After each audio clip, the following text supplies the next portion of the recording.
Jean-Nicolas, bonjour. Bonjour Cyril. Merci de participer à l'interview objective. Est-ce que pour notre audience, tu peux commencer en te présentant?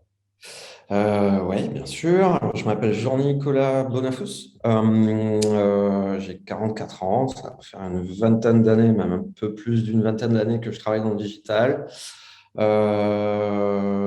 Toujours, plus ou moins toujours, alors même s'il y a eu quelques coupures, mais assez courtes, mais toujours dans la conception d'interface, euh, dans le design utilisateur et la conception utilisateur.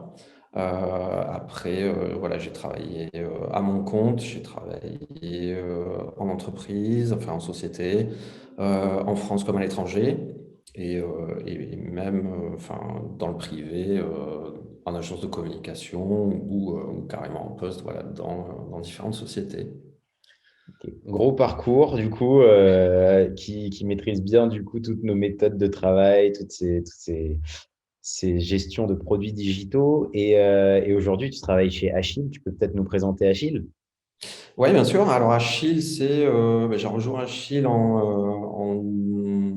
ça fait un peu plus d'un an maintenant. Ça va faire 13 mois, voilà, 14 mois, 14e mois.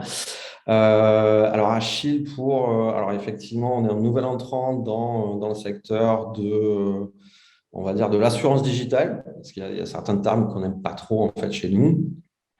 Donc Achille, en fait, donc il faut savoir que c'est la première compagnie d'assurance généraliste, en fait 100% digitale en France. Alors je vais revenir dessus, mais effectivement, même si on est un nouvel entrant dans le secteur de l'assurance digitale, on est véritablement assureur, dans le sens où on a eu un agrément à la CPR. On a un agrément auprès d'une autorité qui dépend de la Banque de France, en fait, et qui fait de nous véritablement un assureur. Donc, c'est vrai qu'on nous compare effectivement à d'autres sociétés à l'heure actuelle, des insurtech, etc. Mais on tient à cette différence-là, voilà, parce que les autres sont courtiers en assurance, mais pas véritablement assureurs. Donc, assurance digitale, qui a été créée donc début 2020. On a un positionnement généraliste avec 4 produits, dont l'assurance habitation, l'assurance propriétaire non occupant, l'assurance santé et on fait aussi l'assurance santé, pardon, chien-chat. Là, on a d'autres produits qui vont venir tout début de cette année. Voilà, on tease un petit peu, je vous tease un petit peu. Et effectivement, on essaie vu qu'on est véritablement assureur et qu'on n'est pas simplement courtier en assurance, on essaie d'être très agressif effectivement sur les tarifs d'assurance.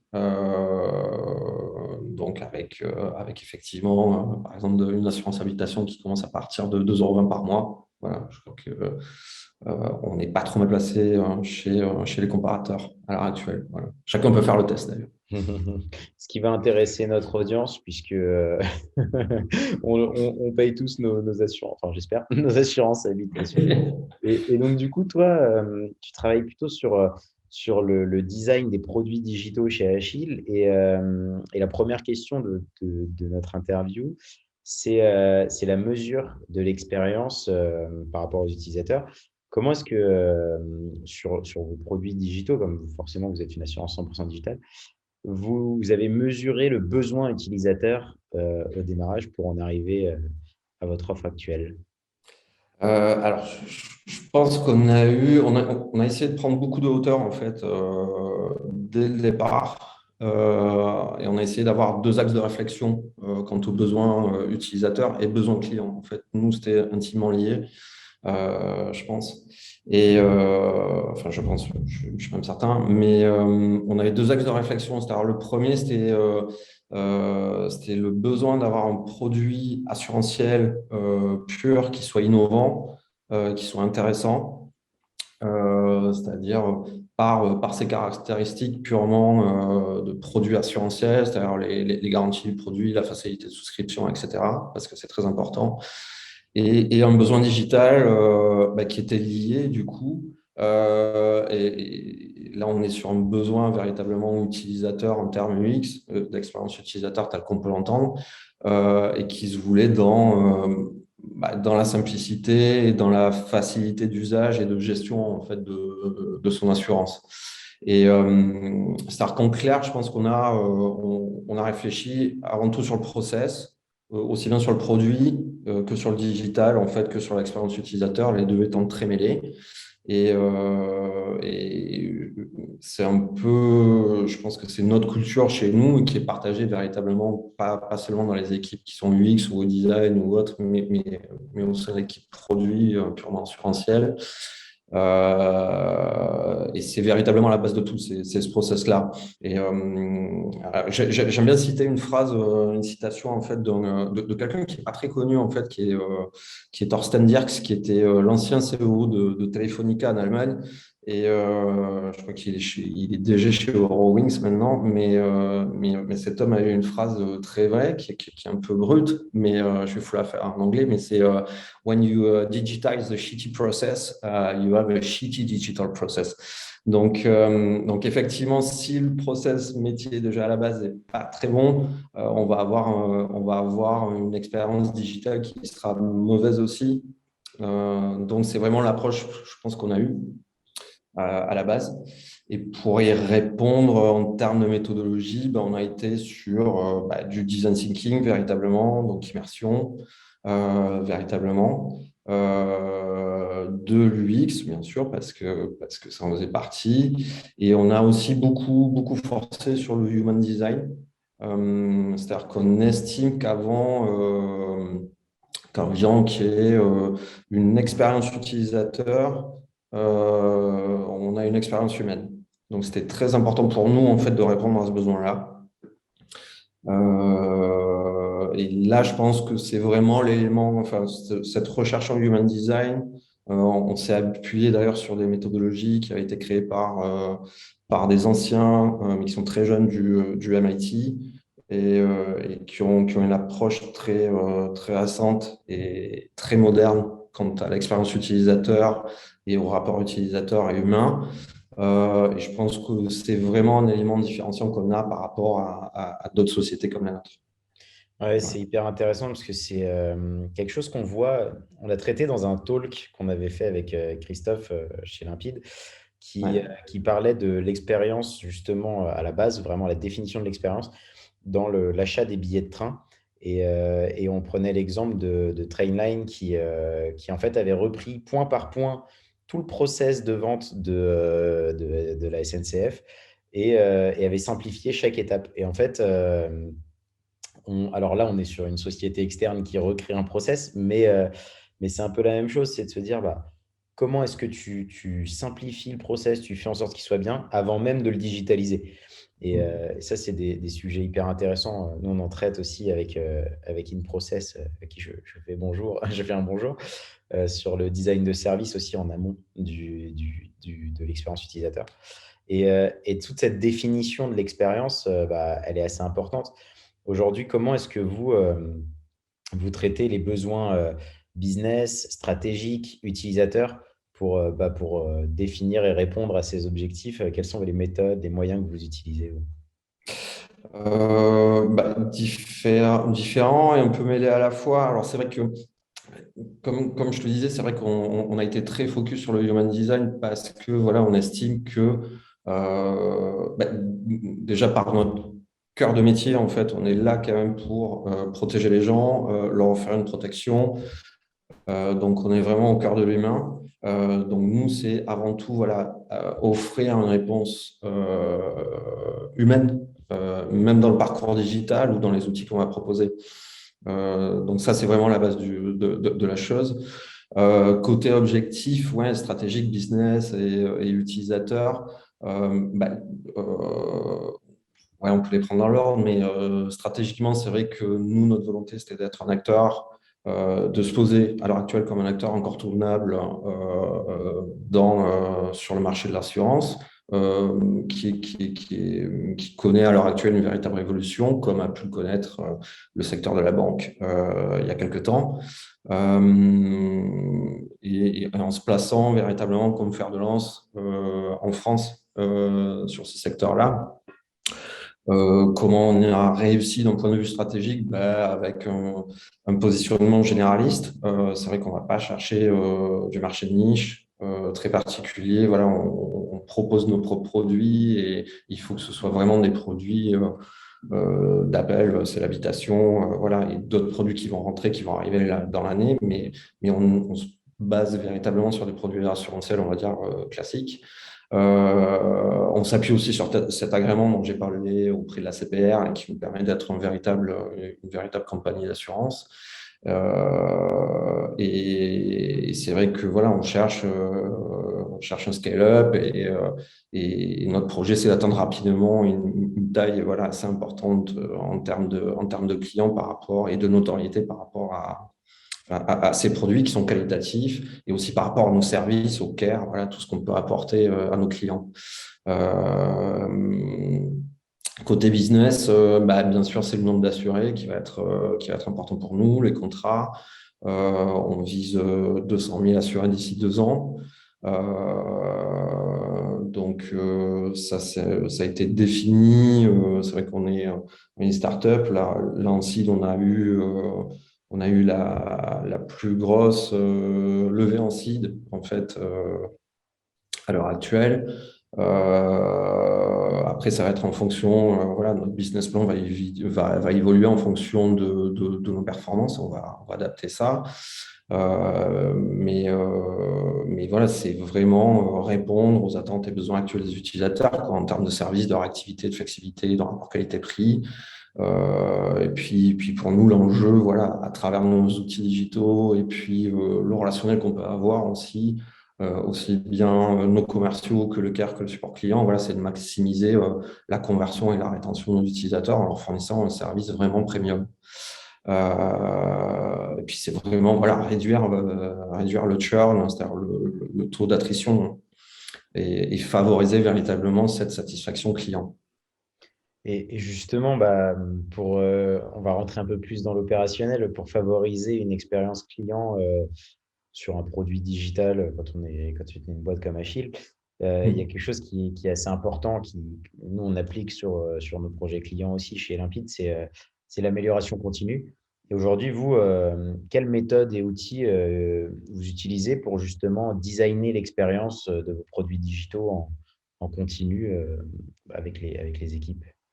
Alors là aussi, méthodologie, je vais revenir sur cette petite technique là qu'avait lancée là, des anciens du MIT et qui est très particulière. Alors eux l'utilisaient très sincèrement, je pense on doit être 2 ou 3 compagnies à utiliser cette méthodologie en fait en Europe, où on se base en fait vraiment sur les besoins humains. C'est une méthodologie qui est basée à la base sur la pyramide des besoins de Maslow, mais qui repose en fait sur 2 axes. C'est le besoin de stabilité, entre guillemets, c'est-à-dire les besoins humains classiques et les besoins d'épanouissement. Et c'est vrai que nous, tous notre axe de réflexion, quand on construit des interfaces ou qu'on fait des parcours clients, c'est de se baser là-dessus.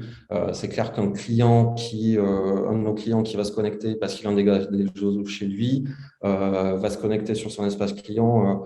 Il est en stress, il est en panique et on est obligé de concevoir des interfaces qui répondent vraiment à cet état de panique, de stress, d'immédiateté et on se doit d'avoir une réponse immédiate et fiable et correcte pour cet utilisateur. Donc, c'est pour ça qu'on se base sur cette méthodologie. Et après, dans les outils, bon, voilà, on a des outils classiques. On a pu le tester avec des séances d'A/B testing ou autres. Moi, j'ai eu la chance de travailler avec des très bons UX, je ne vais pas les citer, mais dans mon parcours professionnel, donc je les ai sollicités aussi pour qu'ils travaillent, enfin, ouais, qu'ils me donnent leur avis, tout du moins, sur ce qu'on avait pu concevoir ici. Et les outils ouais, classiques, du Hotjar, bien sûr, on c'était ça avec du Hotjar, des séances d'A/B testing, des parcours ouais, qu'on a fait tester sur des tranches d'utilisateurs voilà, qui répondaient à différents personas qu'on avait, etc. Là, tu viens de citer un outil qu'on utilise pas mal à l'agence, enfin, que beaucoup de gens utilisent dans le milieu UX, c'est Hotjar. Ouais. Et nous, on a un cas, justement, projet qui était assez intéressant. C'était sur un parcours. On ne comprenait pas pourquoi, avec Google Analytics, on ne comprenait pas pourquoi les utilisateurs s'arrêtaient à la page de liste produit et n'allaient pas voir, enfin, en tout cas, on avait une grosse déperdition entre la page de liste et la page produit. Et en fait, grâce à l'analyse Analytics, on avait juste le taux de déperdition, on ne savait pas pourquoi. Grâce à l'analyse Hotjar, on s'est rendu compte que les gens cliquaient sur l'image du produit au lieu de cliquer sur le lien qui était juste en dessous sur le texte. Et en fait, c'était tout bête, mais c'était juste une micro-optimisation de remettre le lien sur l'image qui nous a permis d'améliorer le parcours comme ça. Et c'est vrai que quand on est tête dans le guidon, dans l'amélioration, il y a des petites choses comme ça qui peuvent paraître évidentes quand on a l'info, mais quand on n'a pas l'info, on n'y pense pas forcément. Et qui, côté utilisateur, par contre, sont hyper importantes parce que on perd du Absolument. parcours et plus tu perds du monde, plus tu perds de clients. Donc, on le voit hein, que cette méthode d'amélioration continue, elle est assez importante sur les produits digitaux. Oui, et puis c'est vrai que je pense que sur le parcours de souscription, euh, ah, généralement une assurance, effectivement, comme tu me disais, enfin tu disais au tout début, tu as fait un petit trait d'humour en disant ouais, j'espère que tout le monde est assuré quand même. Effectivement, c'est une obligation, mais donc effectivement, certaines personnes prennent le temps véritablement de comparer et de bien se couvrir, de bien couvrir leurs biens, etc., ou leurs proches, ou leur santé ou autre. Mais sur des produits, effectivement, comme l'habitation, le commun des mortels a besoin d'une assurance, donc va chercher un assureur. Et effectivement, l'argument, ça va être la meilleure couverture au meilleur prix, généralement. Et c'est une nécessité. Le moindre locataire doit fournir son attestation d'assurance en fait à son propriétaire. Donc là aussi, il y a une notion d'immédiateté. Il faut que le parcours soit simple, il faut qu'il soit rapide. Donc, il y a toute cette recherche. Et effectivement, Jar nous a, même si on a beaucoup potassé et beaucoup travaillé en fait en amont sur le parcours pour essayer de vraiment le fluidifier au maximum, Jar aussi nous a aidé à identifier quelques points bloquants.